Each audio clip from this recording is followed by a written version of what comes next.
we want to highlight some of the different ministry areas. And so I'm going to ask GaryYonek. He's our Director of Worship Technologies. And Gary's going to come up and share with us a little bit about worship technologies. Gary, welcome. Thank you. Hi. Usually Gary's back there, so this is a little bit of a change for him to be up front. Tell us a little bit, why are technical arts important to the church? Well, Todd, technical arts has been involved in the church and actually in the ability for man to communicate gospel and to teach about God and to teach about Jesus. And since the beginning of time, if you look in the Bible, there's a lot of instances where religious leaders spoke to large crowds, and I think there's about 24 references where Jesus spoke to large crowds. People came from towns and villages. And it kind of got me to thinking, you know, how on earth did he talk to large crowds? We know that like an unamplified voice carries over about 100 to 200 people effectively. So we know that oftentimes in the Bible we see where Jesus walked up and he was going up or down mountains, or he was talking near flat bodies of water, and we know that those have reflective qualities, and I assume he spoke in the daylight so that people could see him and those kind of things. Later on we read where he writes in the sand with his finger, he writes in the dust, and the Bible's not real clear what he writes, whether it was a picture or words. We assume it's words. But it affected people, so the people saw that and they dispersed in that story. So those visual arts, and in cathedrals, you know, later in history we see the stained glass used to be the technology of the day, and that's how they told the gospel, probably because the crowds were not as literate as we are today, and the visual was a very impactful way to tell the story of the resurrection and of the good news of the gospel. So technical arts, maybe not the same as we see them happening today, but they've always been around, just in different forms. Correct. What are some of the, I guess, what do people that are part of our technical arts team here at the chapel, what do they do, and what do they not do? What do they? Yeah. What technical arts, at least in our department, in the area that I'm responsible for, that we oversee. Technical arts is the visual, whether it's in the auditorium or the KC or the student ministries, small groups. It's audio, visual, lighting is a big part of it, cameras, the way we communicate to the other rooms in the building. What it's not is not IT. When I'm looking for people to maybe volunteer in technical arts, I'm not looking for computer science people necessarily, although we do have some people on our team who are very good with computers. We're not responsible for configuring routers and setting up switches and fixing printers and that kind of stuff. The other thing, the chapel is we're not pastor-centric, and we're not a broadcast facility. So even though you see a lot of lights and big cameras in the back, and we talk about sending things to South Campus, we've never had it in our mission to be a TV church or a TV ministry where we have one pastor who's like the icon of the church. We teach in rotating pastoral teams. All the audiovisual that we do is for the purpose of communicating to the General Assembly, the body as a whole, the church family that's within our church here. Yeah. The two things that technical arts do is it provides support. We want the pastors, the worship team, the people on the platform that speak, the small group leaders who run in rooms, that work the equipment. We want them to be comfortable. We want them to come up here and be confident that their equipment's going to work, that the musicians can hear their instruments and things like that. The other thing that technical arts does, it provides a creative input. When we do ladies' gatherings or even some of the stuff on the stage here, the lighting, we get involved with the decor teams and the stage design teams, just so that it facilitates communication.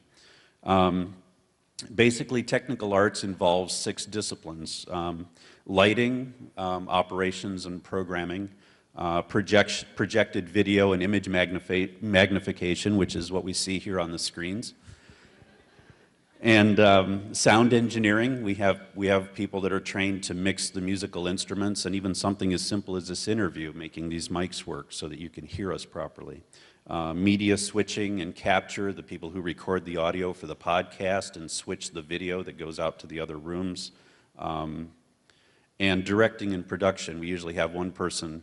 Sometimes if we look back in the booth, we see 1 or 2 people back in that booth. Well, there's usually 3 people there, and there's probably another 2 to 3 people upstairs on any given event that goes on in this room. There's a worship team, and there's usually 6 people behind the wall there that are interacting. They're communicating with each other during all of this, even this interview here. Let's say, for example, technical arts takes a break.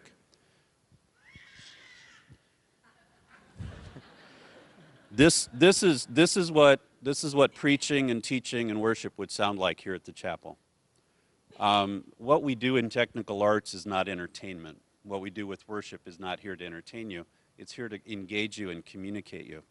Clark, can you bring mics 5 and 6 up, please? Thank you. Check, check. There we are.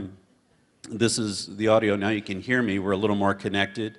If you see the guys wearing the headsets, they're communicating, and things that they say, the little chatter that's going on during the service might sound something like this.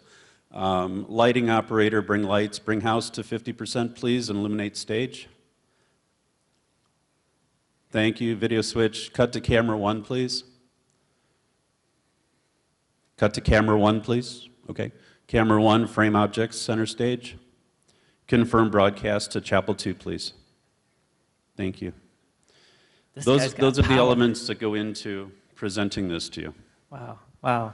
So tell us, what are some of the skills and abilities?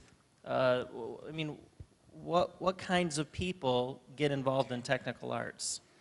Yeah, I was thinking about that. The people we have about 30 people on the technical arts team, and over the years I found some common characteristics that I think. They're often behind the scenes type of people. They like to serve. They have a whatever it needs to get done kind of an attitude. A lot of people that approach me and say, hey, can I be in the worship team? It's like, I don't know about all this stuff, but whatever it takes, I'm willing to learn it. I'm willing to do it. They love God and they love serving other people. They love serving the worship team, the pastors, the small group leaders. They just want to help. If they weren't on the tech team, they'd probably be delivering meals to nursing homes or something. They like to do stuff for people.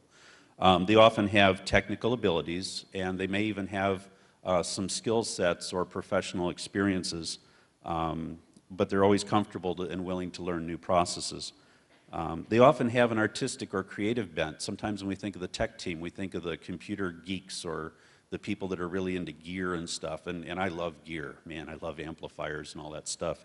But we really are, they're often musicians, or they like to draw, or maybe in high school they were in the theater, or they sang in the choir. They have some kind of a creative arts bent to them, and they like to tinker with knobs, and they like to work behind the scenes, and that's what makes them effective. Awesome. And that's been the story kind of for some of the people that have gotten involved. It has been. Yeah. Yeah, I have two people on the team that not to single them out, they all have very similar stories, but I remember Gary Wolf. How many were here last week for the worship? I just thought it was awesome with the choir and the band and all the things that just sounded good, and it was just a really neat time. It was a big thing. There was a lot of stuff going on. We had the guy playing the mini fridge and all that stuff.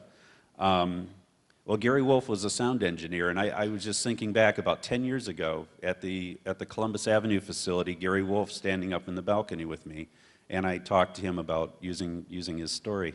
And I just remember him staring down at this little 16-channel Mackie mixer and saying, I don't know how this works, but I love music, I love worship, and I used to sing in the choir, and I'm willing to learn. And he's one of our 4 primary sound engineers, and he's very good at it, and he learned, and he tried, and he just does a great job. Carmen, one of our longtime lighting people, when she's not doing tech, she's going on mission trips. She's been to Galveston, she's been to Mexico, I understand she's going to Haiti. She just loves to get out and help people. She's involved in the Nehemiah Partners.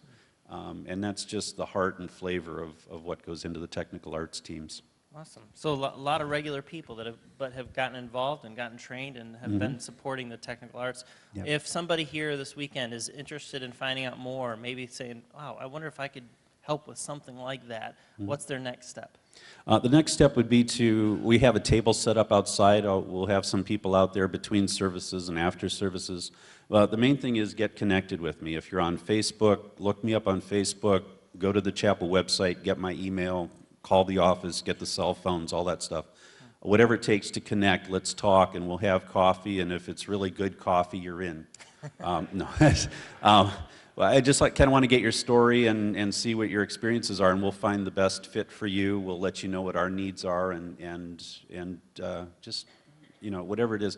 But if you're interested, even if you just want to investigate it more, you can do a first serve where you can shadow people and sit through a service upstairs and just kind of see what's going on. If anything, it's just a really cool thing to do.